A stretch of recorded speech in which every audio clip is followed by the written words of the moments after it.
ইসরায়েলের প্রধানমন্ত্রী বেনিয়ামিন নেতানিয়াহুর সঙ্গে মার্কিন প্রেসিডেন্ট ডোনাল্ড ট্রাম্পের সুসম্পর্ক দীর্ঘদিনের। গাজা ও ইরান সহ বিভিন্ন গুরুত্বপূর্ণ ইস্যুতে একসঙ্গে কাজ করেছেন এই দুই বিশ্বনেতা। তবে এমন সম্পর্কের মাঝেই এবার নেতানিয়াহুকে অকথ্য ভাষায় গালাগাল করলেন ট্রাম্প। এমনকি ইসরায়েলকে বিশ্ব থেকে বিচ্ছিন্ন করে ফেলার হুমকিও দিয়েছেন মার্কিন প্রেসিডেন্ট। প্রশ্ন হচ্ছে, হঠাৎ কেন এমন হুমকি দিলেন ট্রাম্প? বিস্তারিত জানাচ্ছেন শেখ ফরিদ।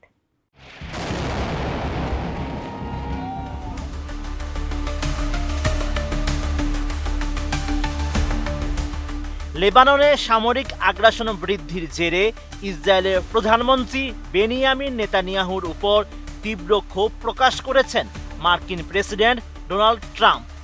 শুধু ক্ষোভ প্রকাশ করেই ক্ষান্ত হননি ট্রাম্প, নেতানিয়াহুকে অকথ্য ভাষায় গালাগাল করেছেন।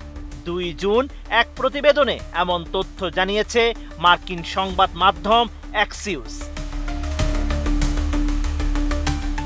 মার্কিন সংবাদ মাধ্যমটি জানিয়েছে, গত 1 জুন ট্রাম্প নেতানিয়াহুর মধ্যে বেশ উত্তপ্ত ফোন আলাপ হয়। ওই ফোন আলাপে নেতানিয়াহুকে উন্মাদ বলেন মার্কিন প্রেসিডেন্ট। সেই সঙ্গে ইসরায়েলের প্রধানমন্ত্রীর বিরুদ্ধে অকৃতজ্ঞতার অভিযোগও তোলেন ট্রাম্প। এছাড়াও বৈরুতে হামলা চালানোর ইসরায়েলি পরিকল্পনাতেও বাধা দিয়েছেন মার্কিন প্রেসিডেন্ট। উন্নত মানের কাঁচামাল আরআইএল অ্যাঙ্গেল এন্ড চ্যানেল। এখন কাঠের দিন শেষ, আরআইএল এর বাংলাদেশ।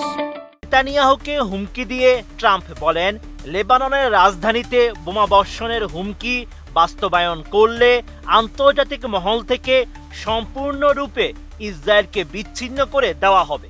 এই সময় ট্রাম্প নেতানিয়াহুকে মনে করিয়ে দেন যে তার সাহায্যেই ইসরায়েলের প্রধানমন্ত্রী এখনো জেলের বাইরে আছেন।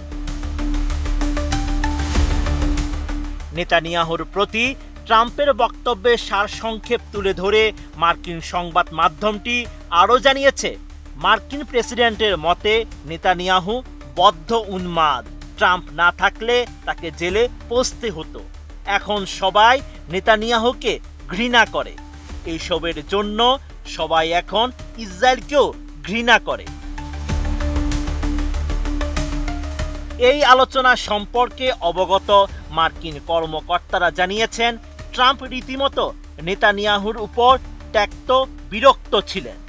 এক পর্যায়ে তিনি নেতানিয়াহুর উপর চিৎকার করে উঠেন, তুমি করছোটা কি? ওই মার্কিন কর্মকর্তারা আরও বলেন, সাম্প্রতিক সময়ে ট্রাম্পের মনে হয়েছে নেতানিয়াহু মাত্রাতিরিক্ত ও অহেতুক আগ্রাসন দেখাচ্ছেন। বিশ্লেষকরা বলছেন, ট্রাম্প ও নেতানিয়াহুর সুসম্পর্ক দীর্ঘদিনের।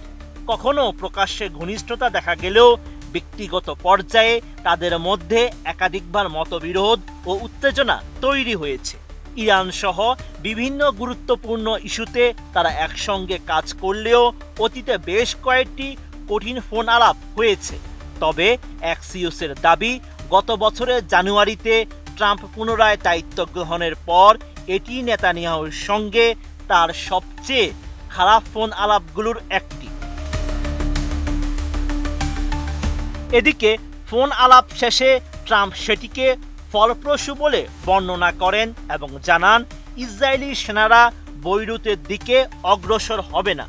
অন্যদিকে ট্রাম্পের সঙ্গে কথোপকথনের বিষয়টি নিশ্চিত করেন নেতানিয়াহু। তবে তিনি বলেন, এটি কোনো চাপের ঘটনা নয়, বরং তিনি ট্রাম্পকে জানিয়েছেন দক্ষিণ লেবাননে ইসরায়েলি বাহিনী তাদের পরিকল্পনা অনুযায়ী হামলা চালিয়ে যাবে। Sheikh Farid, ATN news.